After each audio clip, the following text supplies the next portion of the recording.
The Atlantic Bushcraft Adventures. Look at that, Ben. Gone a week and had to think about what this whole thing was about. Terrible. Right there for you now. Clean slate. I'm just done. Anyway, episode 60. And yeah, Ben was here last week, did the episode on his own. I'd just like to say thank you very much for covering for me there.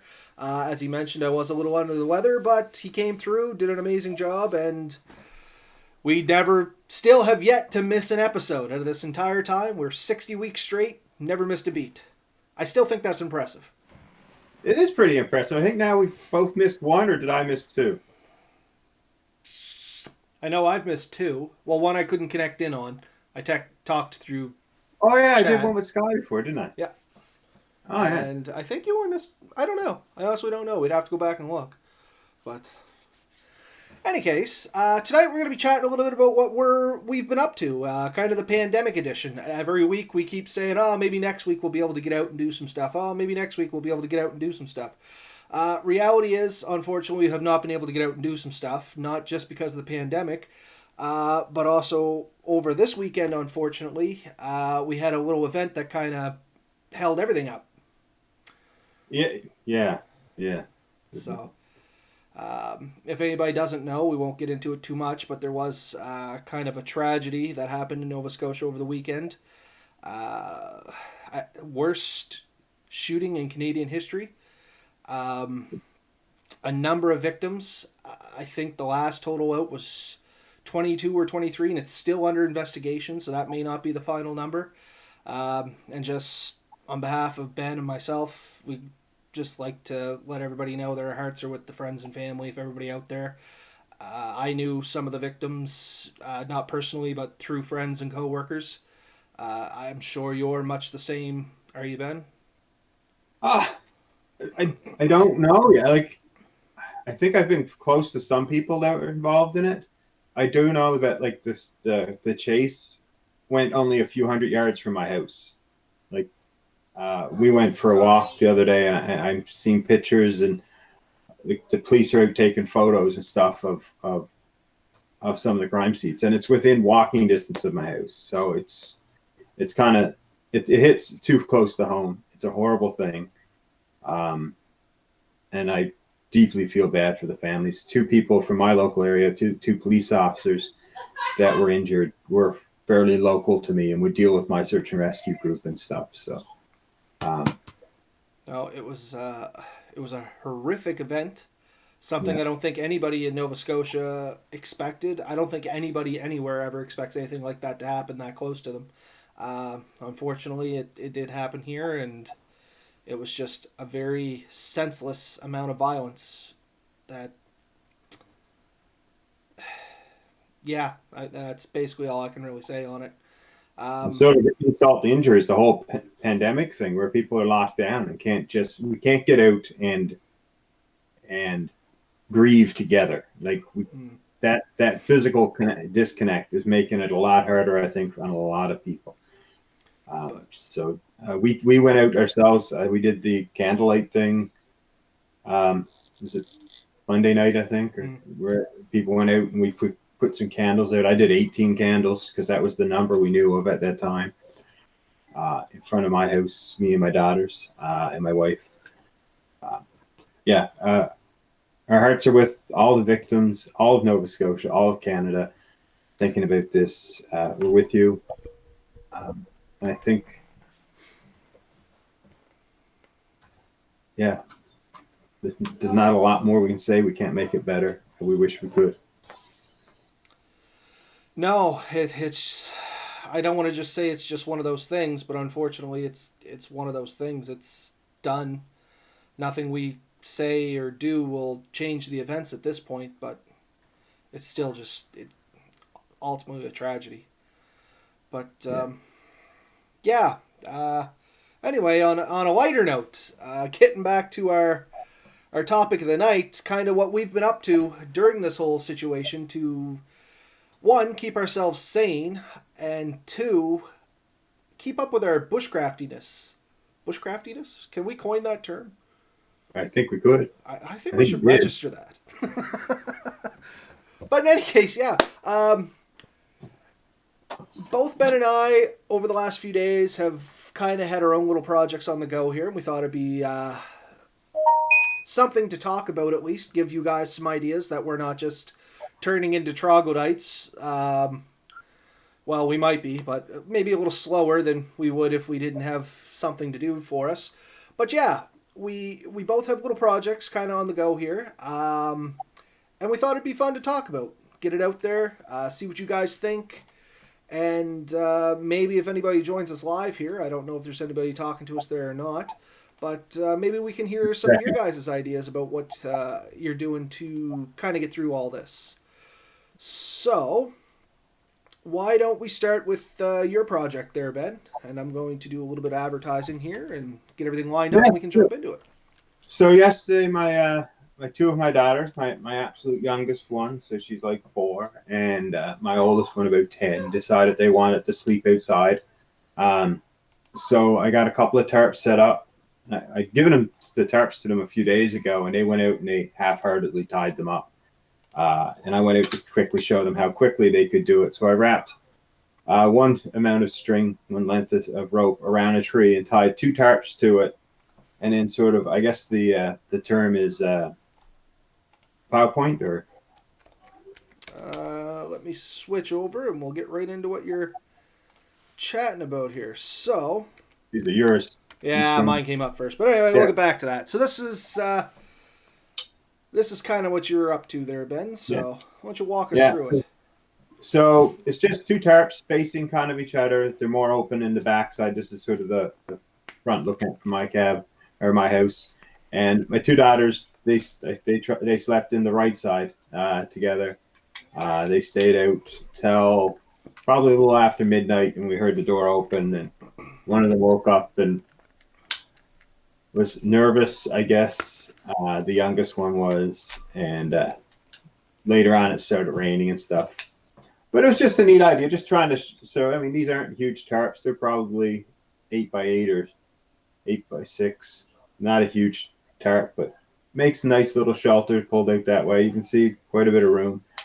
I think you mentioned, just playing with it a bit. You could have a little fire in the middle there. You get a couple of people under each of those if you really wanted to.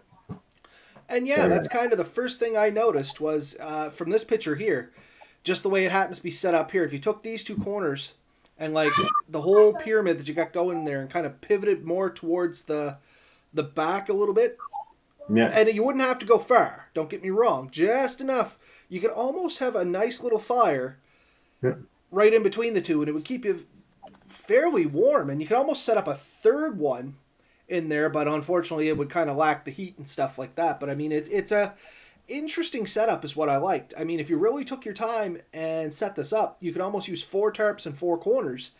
And if you went up high enough, you would have yourself a very big shelter for multiple people, as you said. Even this here, it would fit multiple people. The nice thing with this, though, is because of the way it's all set up, most directions your wind comes at, you're not going to get much inside. In this case, most of the wind would come from this direction here you've got on here now. So it would blow on that panel and push down. Now, if the wind tweaks a little bit, it can kind of get in between the 2 and bellows them out a little bit. But I got up the next morning, went down and grabbed sleeping bags and stuff out of it. And honestly, it was pretty dry in there. Maybe a few drops got on one of the sleeping bags. But I mean, it poured last night too, Ben. I don't know what it was like where everybody else was, but here it hammered rain. I think we had a couple of heavy points, but for the most part, they didn't last very long. There we go. We'll go back to a couple of these other pictures. I like this one here. I think this is the direction you're saying the wind mostly comes from? Yes, more or less, yeah. Yeah, and so the shelter that you did there, it would serve its purpose exactly. It would deflect that wind out and around off both the shelters, and if the rain was coming in from this side, it protects this shelter closest to us 100% great, and even the one furthest away, it gives it like really great protection too. So both shelters are kind of augmenting each other. And the further away one was the one they chose to sleep under. So there wasn't one under each. It was they were under one. The 4-year-old was cuddled quite into the 10-year-old, and and honestly, I'm proud of them. They went out there, they were quite confident, and I went out and checked on them before I went to sleep. Two of them were sound asleep, and they must have woke up a few hours later, and we heard them come in and settle them away and stuff. But no, so that's something they've been playing with. I've been letting them play with a couple of tarps and stuff, and it's great for them to have something like that to do because we are kind of stuck at home right now, and we're more and more getting that impression they don't want us going very far or doing very much outside. So it's good to play with stuff like that. And that's the thing. The longer this goes on, the shorter the leash they're kind of. And maybe that's wrong to say. I guess they always kind of wanted us on a short leash from the beginning, but there was always assumptions made, and the longer it goes on, we find out more and more that they keep taking stuff off the list of things that we were potentially looking forward to. Camping parks right now don't look like they're happening anytime soon. Fishing season's been delayed, so I mean, they kind of are shortening the leash a little bit. Perfectly understandable why. Don't get me wrong. It just kind of sucks for us, the homegoers, at the moment that are really struggling. Maybe some people aren't. I know the technologically inclined people are having a blast playing video games, watching movies, and typing on their computers. But us people that are more outdoorsy, hands-on-y, in the woodsy, sleepy. In the woodsy sleeping. It's been a little bit more of a challenge for us. So I mean, I loved that when you showed it to me. I thought it was amazing that the daughters went out and actually practiced with it. I thought when you first sent me the pictures, I was like, oh, Ben was out playing with some tarp setups. And then you're like, oh yeah, the girls were out, and I was like, holy crap, like that's really good because I mean, don't get me wrong, they're smart kids. Not saying nothing there, but they're still kids. That's an amazing setup for a couple of kids to go out and attempt sleeping in on their own. Yeah. So I thought that was really neat, and I was kind of wondered if maybe more people are doing some similar things. I still don't see anybody in the comments yet, but I mean, once again, with everything that went on over the weekend and stuff, I didn't really expect a large crowd tonight. But yeah, if anybody out there is listening to this or checking it out later on, just shoot us a message on Facebook, there, YouTube, whatever your vice may be, and let us know what are you doing at home with your kids to try and pass the time. Ben had a great idea there with the tarps, and the girls made out pretty good, all things considering. Because I mean, last night was fairly cool too, even before it rained. Oh, it was close to freezing. I think it's supposed to hit 2 degrees or something, and tonight it was supposed to hit 1.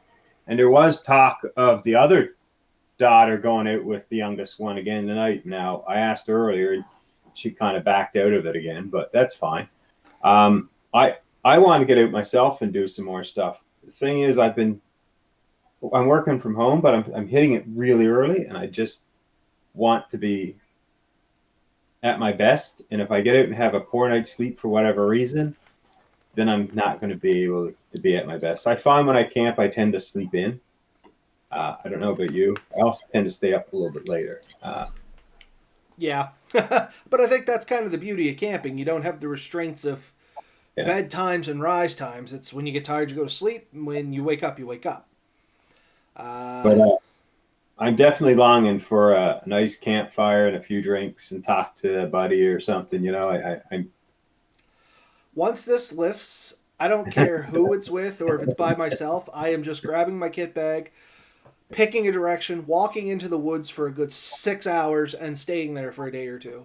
Like I don't care where it is, who it's with, anything. I'm just like, nope, gone, guys. I'll bring a camera, I'll shoot some video, but that's about it. That's about as much technology as I want in my life for at least a little while. Because as I mentioned, I mean, I'm kind of tech savvy, I guess, but I'm more hands-on-y, woodsy, sleepy, as we just went over, right? Yeah. So, but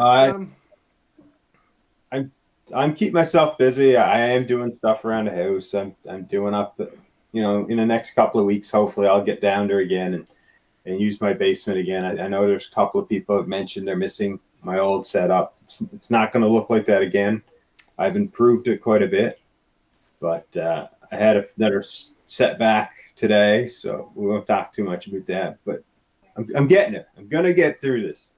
But yeah, I'm doing some crafts and stuff, just building shelves and stuff and cleaning stuff up. But I am jonesing to get out there and do some camping and sleep in a hammock and have a little tiny campfire. It doesn't have to be anything big. And, It's gonna happen in my backyard very shortly. I can see it coming. I just need to figure out a spot how to hang the hammock. I don't have many big trees back there, so I have one good tree and nothing else. I have a few. Yeah, you actually have a pretty good setup behind your house there. Excuse me. But no, I don't got the same here. Unfortunately, I got a neighbor on all three sides of the road on the fourth, I and had you know those round fence posts, 2-inch pipe? yeah, They're not that expensive. I picked up a bunch. I was going to make like a tripod system and spin two of them together and hang my hammock from that. and that's kind of where I'm thinking for the opposite side of my hammock is I might try and make some sort of tripod system and hang it up out there. It's supposed to work. Uh, I've seen it done. I know it's plausible for most people. I don't know how I'm going to fare out with it, but I'm going to try it.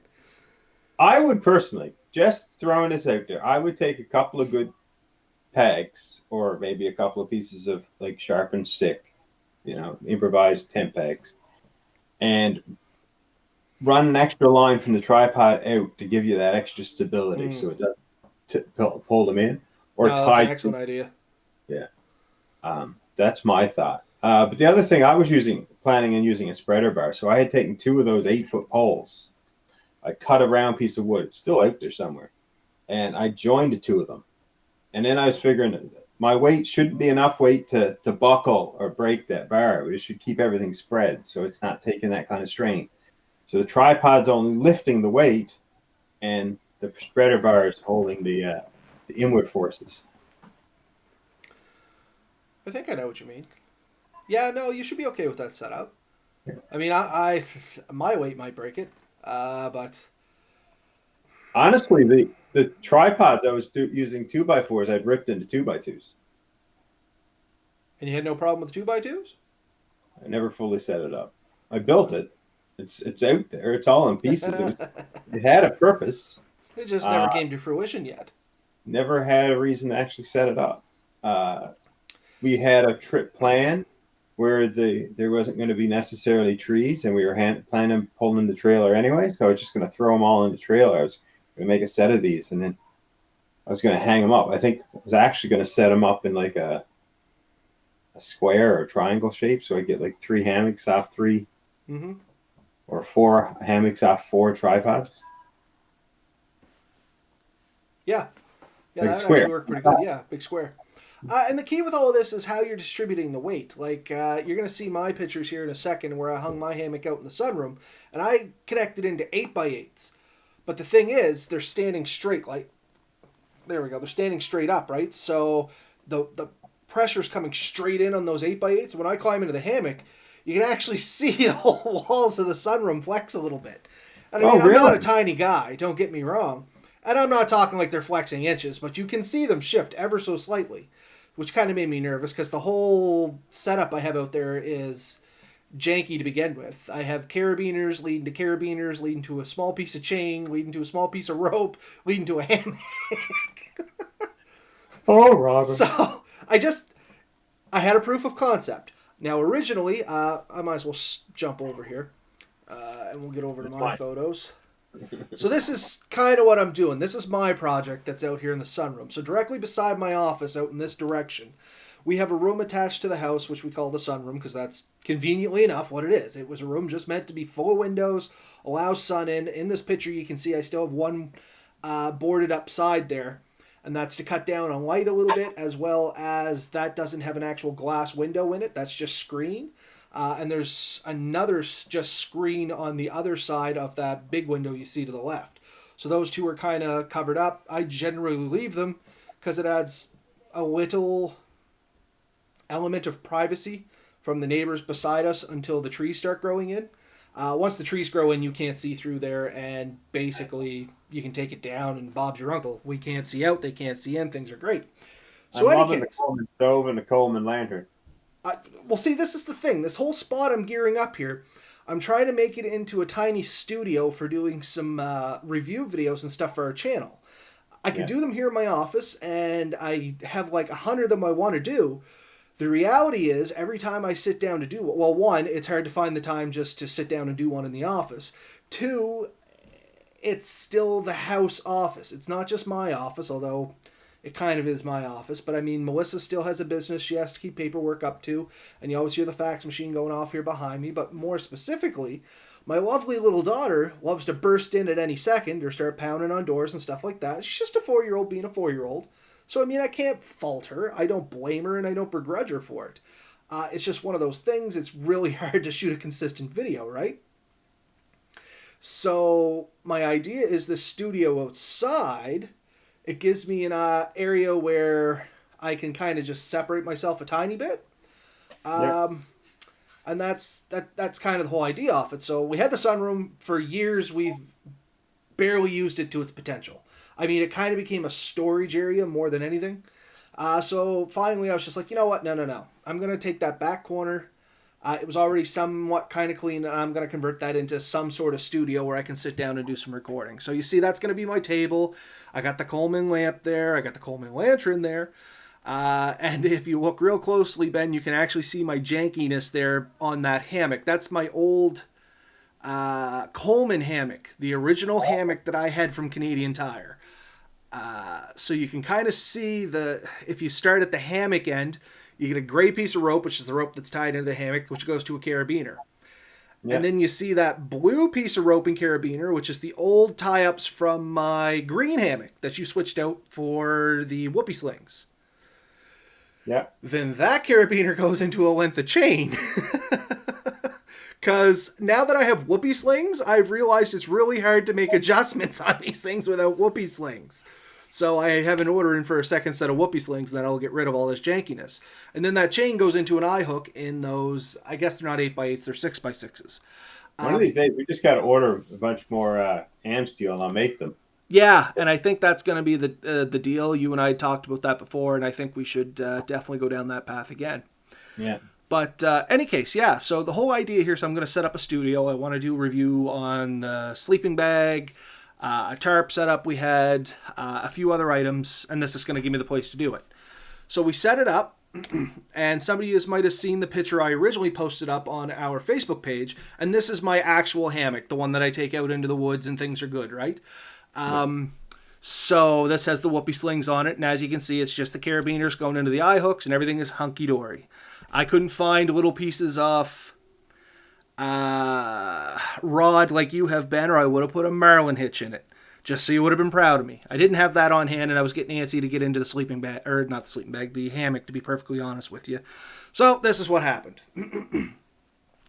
Now, I've used nails before for that, eh? what's that? I've used 4-inch nails for that. For pounding into the wood or into the? No, for the rod. Oh, I never even thought about nails. That would actually work really good, wouldn't it? Or Yeah. would an old tent peg hold it? Oh, yeah. Well, maybe I'll just use All the that. string is actually held by the knot. All the thing you put through the Maryland spike hitch, Yeah. all it does is prevent the string from pulling through. Yeah, and I think you actually demonstrated that pretty good on the hammock video we did when we were out camping up by your camp. So if anybody wants to know what we're talking about with Maryland spike or Maryland hitch, Maryland spike, and the kind of joke we're having back and forth with this hammock, go check out that video.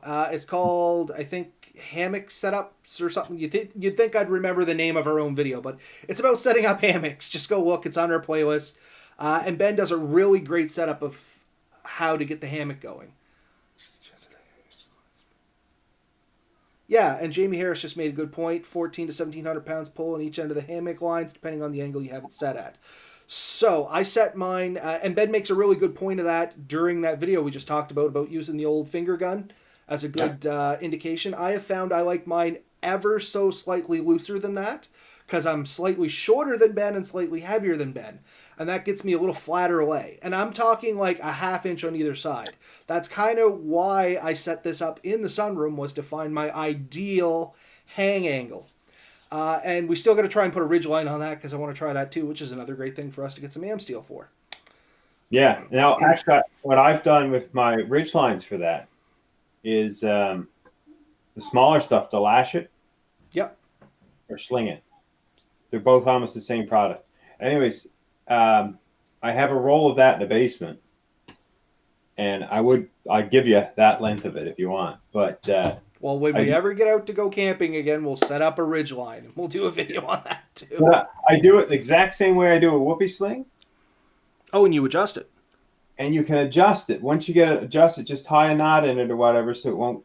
You have it set, so you figure out your length. But then if you ever decide you want to change it a little bit, you can untie the knot and move it in or out a little bit, and then retie it just to mark your point. Um, Yeah, I suppose if you wanted to try some different things, you could always just take a marker and color on it if you want to try a little. yeah, Like if you think, oh, this is the ideal spot, I don't really want to mess with it, but I kind of want to mess with it. Just take like a marker and mark your spot, and then you can mess with it all you want, and you can get back to that golden spot. Because I have had setups where I'm like, oh, this is perfect, but I wonder if I just drop it an inch if it works better, and then it's screwed up. I never get it back the same. It's always shot.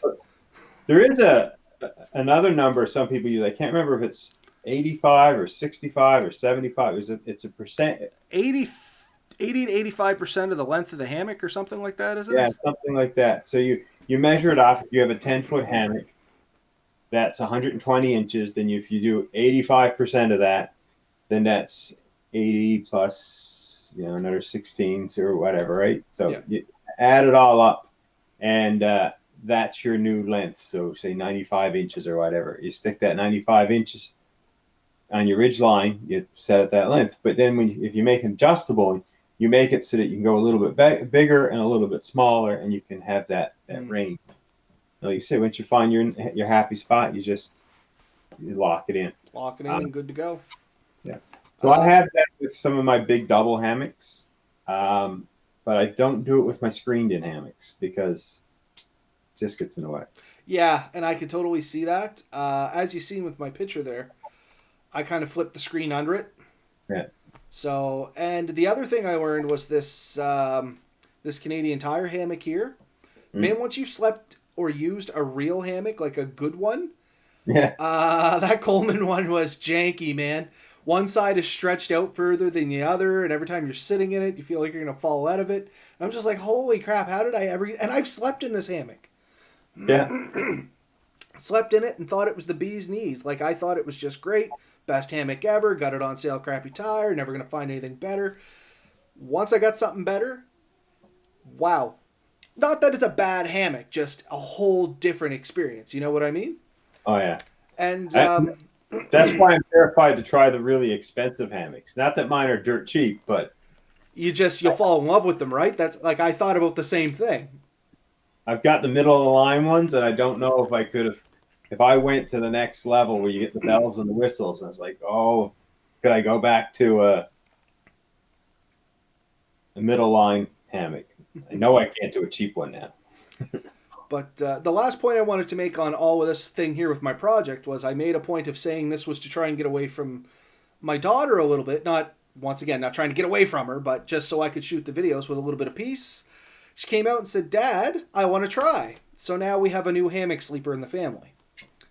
And she loved it. This is a girl that she used to sit on the four-wheeler with me. And sit on my bike and stuff when it was running. We wouldn't go anywhere, but she'd sit there. She used to love it, play on it. Now I'm like, do you want to hop up and play around? Nope, don't want to touch it. Absolutely terrified of stuff like that. So I thought, she's never going to go. Or she won't sit on a swing either is the other thing. Like a swing at a park, not going to happen. Absolute freaks out. It's just no good. So I was like, Lily, do you really want to try this? Yeah, I want to try. I want to try. So I said, okay. And I just kind of set her in there and kept my hands on her and I want to lay down. I'm like, okay. Swung her around, laid her down. And then she asked for her blankets and she was good. So, awesome. I think all my girls have been sleeping in them since they were very young. I went out and bought, we've talked about this before, the sheer 2-panel curtains from Walmart. And I used the sheer side, and there's a solid side, and they have the pocket on one side. I had it sewed on the other side. I had a zipper sewn in one edge. Gathered the two ends up, and I still have three of them at two or three of them at the cabin, and the girls used those until they were too big. So now Kiva's or Kenzie's 4. I'll get her upgraded. I'm going to have to upgrade my oldest one to maybe an adult size hammock. And that's kind of where this Coleman's gonna end up now. I think if Lily keeps, hey Jeremy, if Lily keeps wanting to play in the hammock, that's kind of why it's permanently set up out there now. You've seen in the picture when I was the very first picture there. It's so she can run out and play in it. I got some foam pads I'm gonna put down underneath it, just until she gets her hammock legs under her, if you will, because everybody's had that experience where they flip out of the hammock, and I just don't want her to do it on cement. And yeah, I was just surprised. I was not expecting that. I'm actually kind of proud of it. And hopefully now, if we get out camping, I got a way that I don't have to take a tent. I can just take another hammock. But the bad thing right now, she wants to get in the hammock with me, which I know you've experienced it, Ben. It gets crowded really fast. Yeah. I got a dog who will get in with you and sleep with you in a hammock. At least the dog may stay down by your legs. Yeah, maybe. No, Lily wanted me to lay down and she wanted to sit up and swing. I'll tell you the nice thing about the dog in the hammock is my dog is like a little oven. So if it's a hot or a cold night and you take that dog in with you, it's like having an extra sleeping bag. But yeah, I suppose it would be. If she gets wet, then you've got a wet, smelly dog in with you. And there's no getting away from that. No, you are married into that pretty hard, I suppose. So.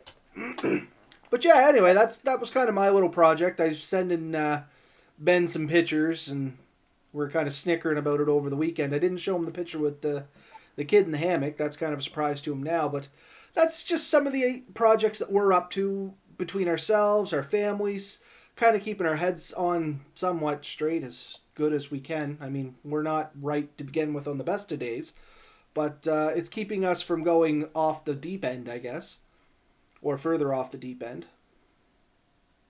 Digging underground? I don't know. trying to keep ourselves as busy as possible, which isn't as hard as I thought it was going to be because it seems like there's constantly something to be done. But I do miss getting out as much as I like, and I'm eventually going to have to do something, and it may just be literally sleeping in the backyard. You can't even have a little campfire back to now. But hopefully that'll come to an end. They'll let us have fires. It'll give us a little bit of leeway in a few areas. So I have a question for you on that, because I have asked 2 different authorities and gotten 2 different answers, and I'm not going to say who, because I'm not going to throw any agency under the bus. Propane fire pits. Can you use them, yes or no? I would say yes. That's where I was, and that's the answer I got from the authority I'm going to go with. But I did send out an email to 2 different people, and one said yes, one said no. So interesting question for you people out there too. Propane fire pits?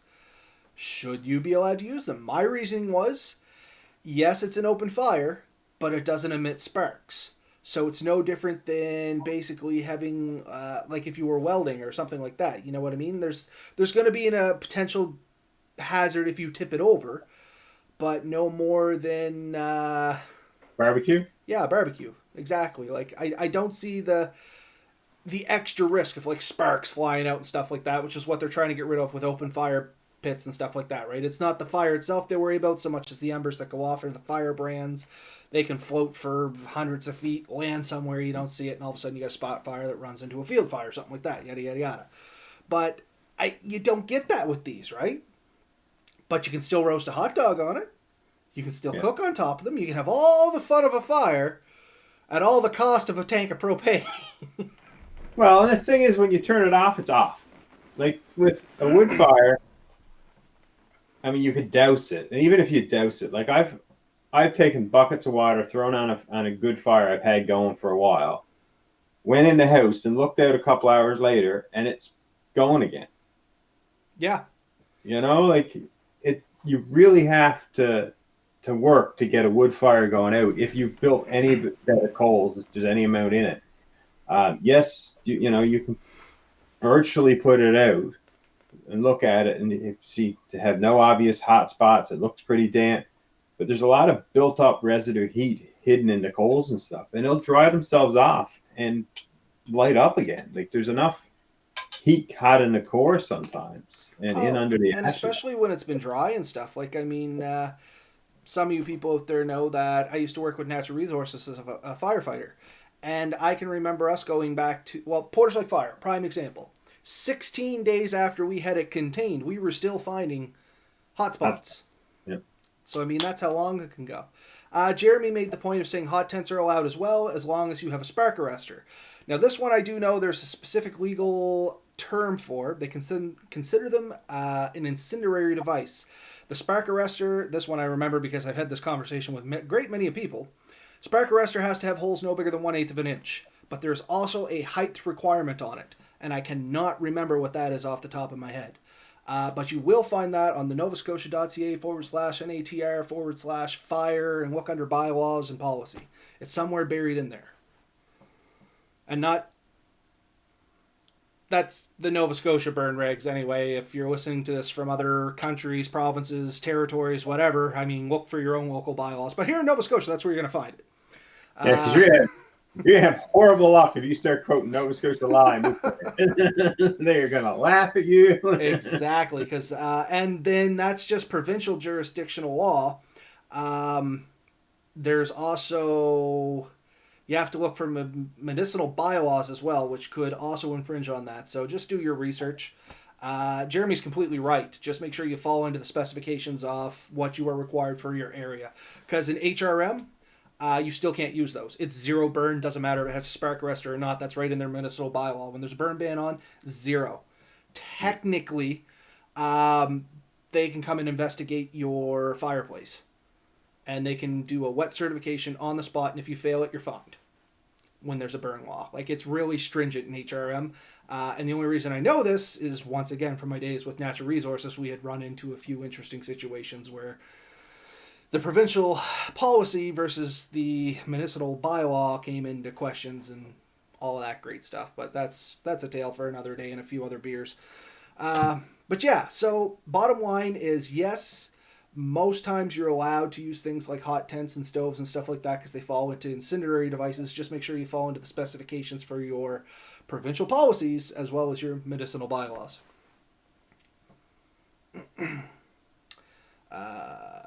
Yeah, I don't know why I went off on such a tangent on that, but I guess it's good to clear it up. I know a little bit on it. I used to anyway. I haven't worked for natural resources in 5 years now. So I'm sure some of my information is out of date. That's why I strongly suggest looking it up.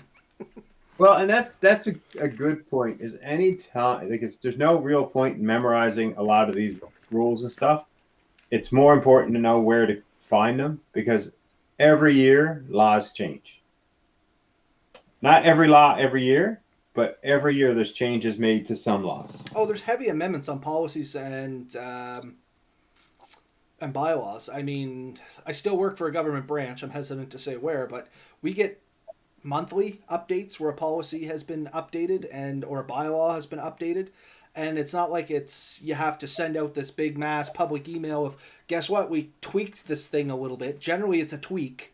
But I mean, if you keep tweaking something for 12 months straight, by the end of that 12 months it's like completely rewritten. Yeah. Yeah. So it's good to stay up to date and current as reasonable. And if you're going to go out and you think something could be on the iffy side, definitely check and know your rights and stuff. I'm not saying don't do stuff, but if you at least know your rights and know what the potential cost or fines could be, you can self-judge whether it's something you even want to entertain or not. And that's just it. We're in an interesting time. Generally, these things aren't so demandingly pedantic. Does that sound correct? I gotta get dictionary. But I think I used that word correctly. I don't know. Somebody will step in and correct me if I didn't. But they're very I almost want to say annoyingly detailed, but we are in a state of emergency, and that's why all this stuff's kind of happening. Hey Troy, how's it going? We're doing good. I'm back on. Still on light duties, kind of dealio, but Pedantic. you actually looked it up, didn't you? I It's like, did. Of like a pendant, many of the essays are long, dense, and too pedantic to hold a great appeal. yeah, that I kind of, I guess I somewhat used it right, and maybe not quite 100% right. My point was you were going to have to read a lot of literature to make sure you're following everything to the T, and it's going to be tedious. Pedantic is almost always an insult. Okay, maybe I shot that all to hell. Typically describes an irritating person who's eager to correct small errors others make, or who wants everyone to know just how much of an expert they are, especially in some narrow or boring subject matter. I am pedantic. Okay, I Wow. kind of got it right. I thought it was about a subject, not a person. But anyway, yeah, it's going to be boring. It's going to suck, and people are going to challenge some of the opinions you make. And it's just be informed and make the best decision you can. And when in doubt, ask somebody that has a little bit more knowledge. Not necessarily us, because we're doing the same as most of you guys. But Google.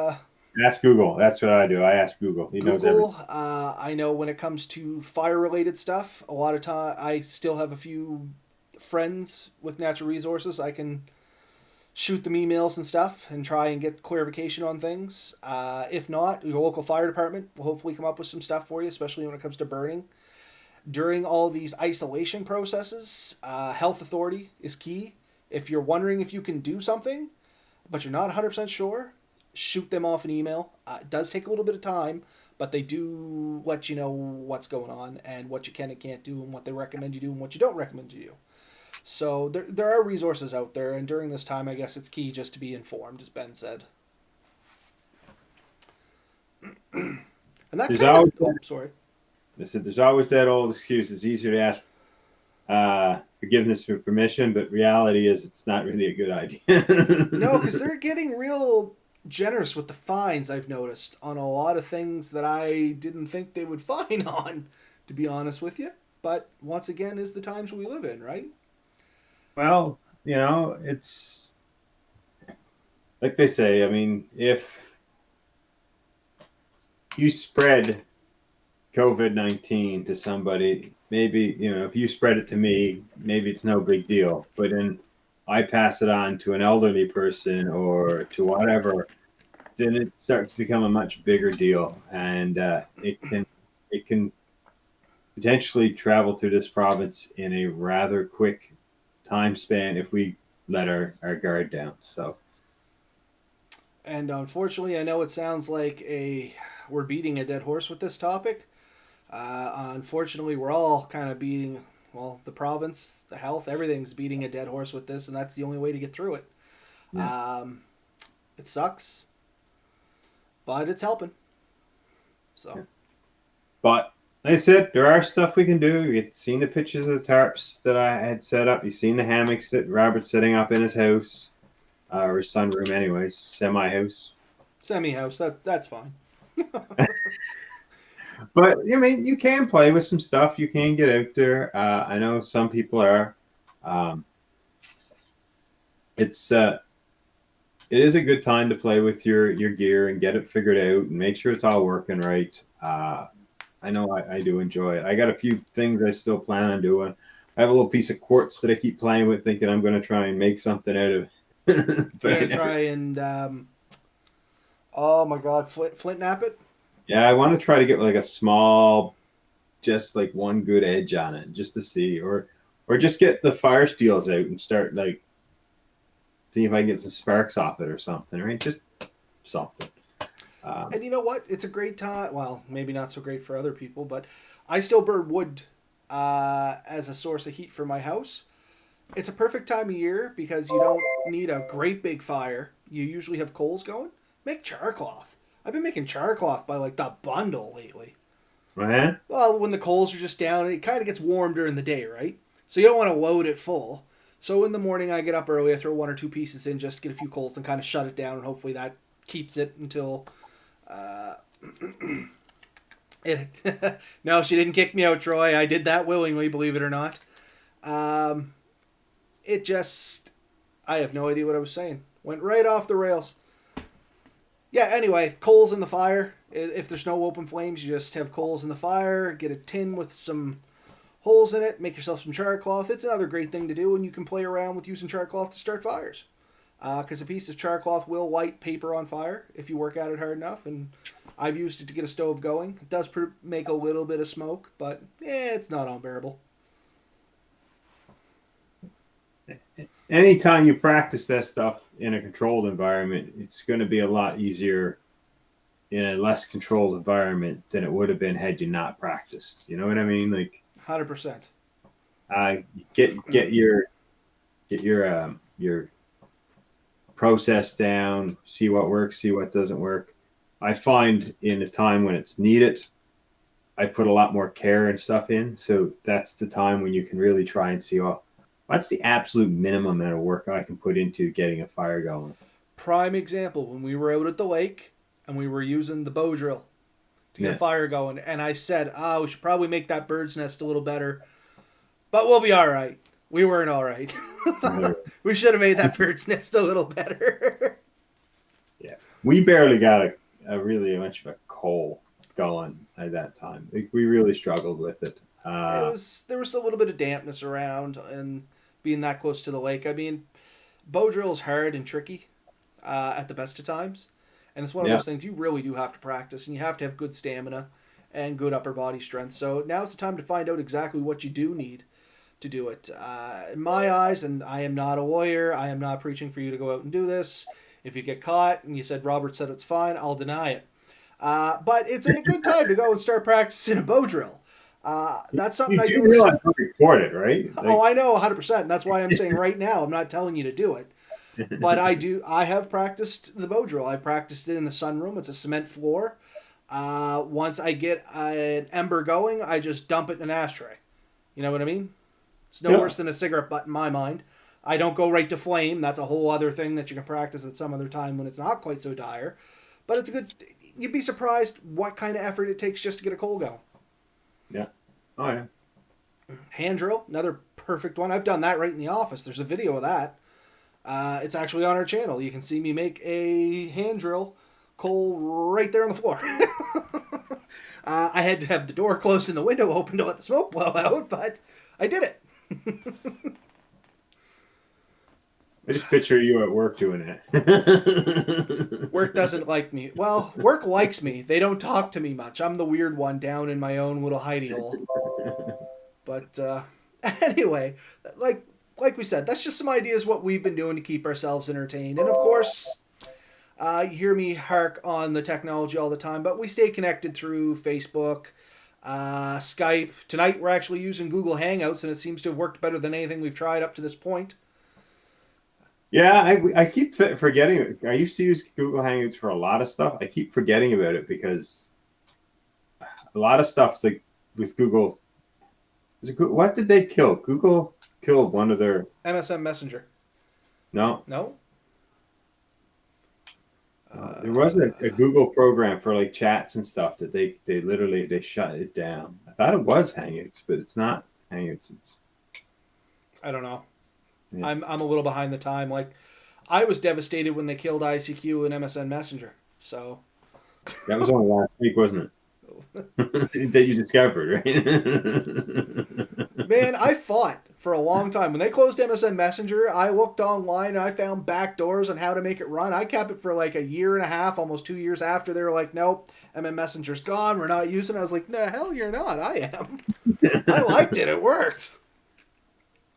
You had all the AOL CDs kept, didn't you? Yeah. You don't keep 80 of those in your back drawer just in case? What if it comes back to fruition? But anyway, we digressed hard there. Anything else you want to say tonight there, Ben? You killed me. Funny thing is, I think I do got an AOL CD in my cabinet over here. Way back when we were young and ICQ still ran. People, what the hell is ICQ? I was just dating myself there, wasn't I? I was like, I wonder if people actually know what ICQ was. I got one for you, Ben. You'd know this one. Do you remember when you still used to save data to cassette? Yes. I still got some cassettes floating around from my old Commodore. Vic 20 was the first time I seen it. Vic 20, okay. A little bit I originally seen it on the old Commodore 64.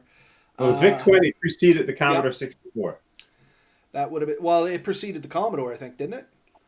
Well, Vic 20, I think, was made by Commodore. Oh, maybe so. I don't know. The I was same only company. young during that spell.